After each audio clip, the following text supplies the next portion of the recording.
What's up, guys? So today I'm going to be reviewing my Exceed RC MadSpeed Drift King. So this is a 1/10 scale 4-wheel drive brushed drift car, or on-road car, however you use it. So I got this one from nitrorcx.com for about $120, I believe. It's been like 4 years since I got it. I think it's slightly more expensive now, but you can get it on a few different sites like eBay and other ones like that. And you do get a pretty good car for the money. I mean, especially when it comes to the cosmetic part of it, it's really detailed, the body is, and everything for what you pay for. So looking at the body here, you can see it's made to replicate a Nissan GTR. And you can see you got the stickers here to replicate the headlights, and the side moldings there, the door handles. Got all your windows there, you got mirrors. Back here you got a nice big wing. It is removable, looks pretty good. Of course the tail lights, got some chrome exhaust tips. So the attention to detail is pretty good for such a cheap hobby grade RC.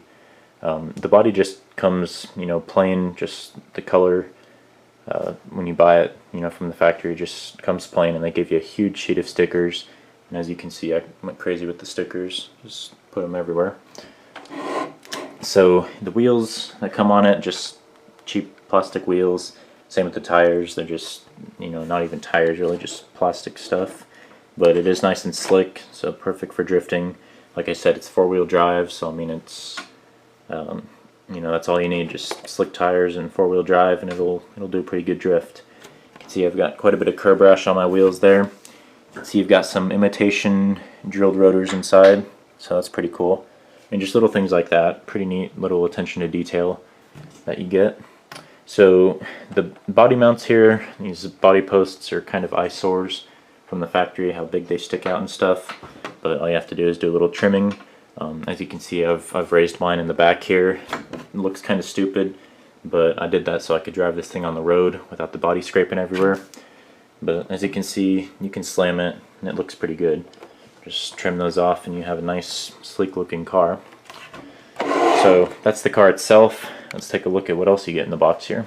Of course you get the car there, you get the manuals here, and this has like a whole diagram torn apart of the car there. Of course you get the battery, I'll get more into that later. Get the transmitter, and I'm not really sure what the charger was that came stock with this thing. I've probably lost it by now. I don't think I have even ever used it. Yeah, I'm sure you get the charger and maybe a couple other things, but for now that's all I can remember of what you get in the box here. But of course just all the basics. So now let's go ahead and pop the body off here and take a closer look at the car. So under here you can see that the materials that they use are pretty high quality, again for being a cheaper car. Got nice aluminum drive shaft cover. Got some nice metal linkages going between the servo and stuff, the A-arms and all that, metal dog bones in there. So pretty nice materials. It is pretty durable for what it is, I guess. You do get this nice foam bumper up front to protect from curbs and stuff. Got these adjustable shocks here. You can see I got a spacer on it to lift the body height a little bit, or to lift the the height of it a little bit. Still has a little bit of travel, not much at all, but at least it travels some. You can see the ground clearance is pretty low on this, which is of course good for an on-road car. So like I was saying earlier, adjustable body mounts here, just move the clips around to however high or low you want the body. 4-wheel drive, of course, got the drive shaft running down the middle.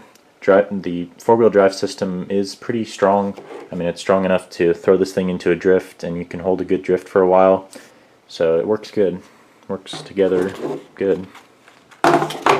So as for the electronics, you've got a 4-channel receiver, waterproof receiver. I'm not really sure what brand it is. I'm sure it's just like a FlySky or something. Here's the transmitter. I mean, they didn't even try to rebrand it as their own or anything. I mean, it looks identical to a FlySky one, so that's what I'm sure it is. But just a basic 4-channel receiver, just 2.4 gigahertz. Got good range on it. Don't have any problems with it, or I haven't. Got digital proportional throttle and steering. Got reverse, forward, all that. Got this nice rubber coating on the steering wheel. Feels really nice. You got your steering and throttle trim, and then of course all your other adjustments. that you need in there. So a nice little setup, feels good in your hand. You can even drive with one hand. Everything's just nice, easy to reach. So the servo right underneath it, it's waterproof, I believe. It's nice and strong. You can turn this thing pretty good because you know you need pretty good angle for a drift. And I mean, it turns it just as far as you need it to. So it's always been good. The ESC, I believe, is also waterproof. I'm not really sure what brand it is or any of that, but you know, it's basic, pretty basic ESC, and it's never given me any problems. It works good. Got the heat sinks up top there. So it does have banana connectors hooked up to the battery here. So this is just a very basic battery, just 6 cell, 7.2 volt, 2000 milliamp nickel metal battery. This is about the bottom of the barrel battery that you're going to get. If you want to make any, you know, good power or anything, or just have any better runtime or any of that, you're going to want to upgrade this. But that's pretty typical for, you know, a stock out of the box RC to have a pretty cheap battery. And this one's already pretty much gone out on me. I only get a couple minutes of runtime anymore. It's just old and worn, I guess. You'll definitely probably want to get or switch these banana connectors out to Dean's, just so it's more universal. You don't see too many banana connectors out there. But other than that, I mean, that's a stock setup. It works fine, and it gets you introduced to RC drifting for a cheap price, like I said. Battery tray here, nice and big. Just got the 2 little body clips holding in the bracket. Just makes it real easy, real simple. Motor is a 23 turn brushed motor, just a sealed can 540 size brush motor.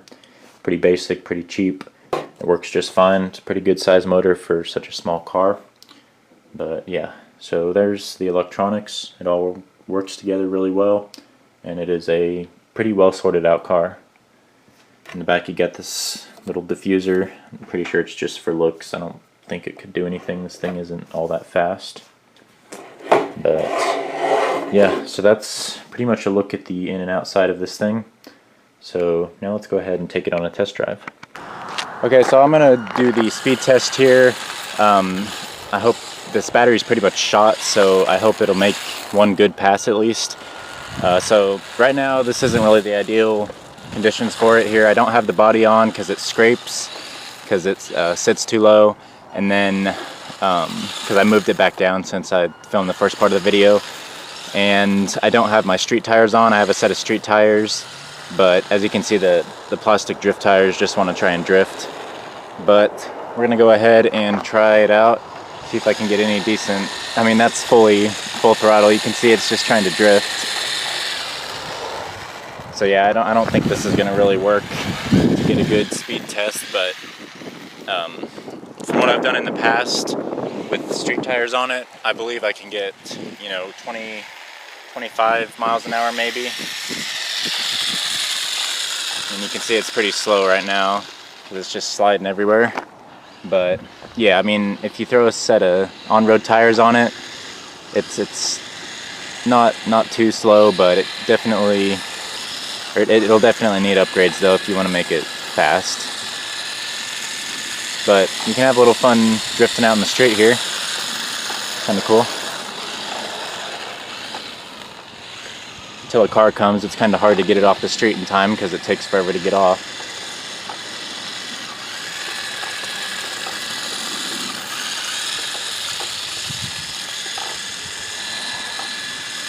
Alright, let's move on to some better drifting footage here. So you can see it can throw itself into a pretty nice little drift.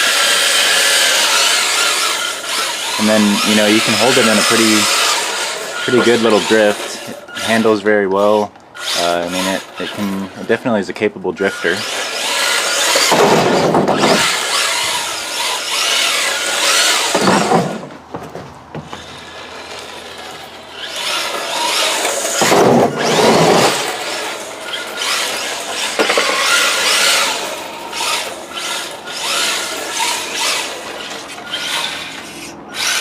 That's the only problem, is the ground clearance is so low that if you do get stuck on anything, even little bits of gravel, then, I mean, you're pretty much stuck. You have to go and manually fix it.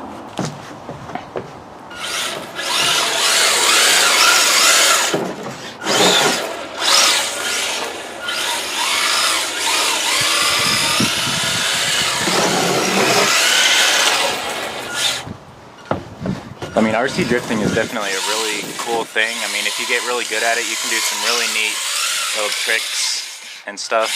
It definitely takes practice, but this is an excellent car for a beginner to get into the hobby. See how my battery's already starting to die again. But I've never had a problem with this thing. I've had it for like 3 or 4 years and just keeps on going and working just fine. So great car, and would definitely recommend it to anybody who is looking to get into RC drifting or, you know, any on-road driving. If you swap it with some on-road tires, it can be a great little on-road car too. Plenty of aftermarket upgrades you can do to these. And yeah, great car. So that's pretty much gonna wrap up the video. Thank you guys for watching, and hope to see you next time.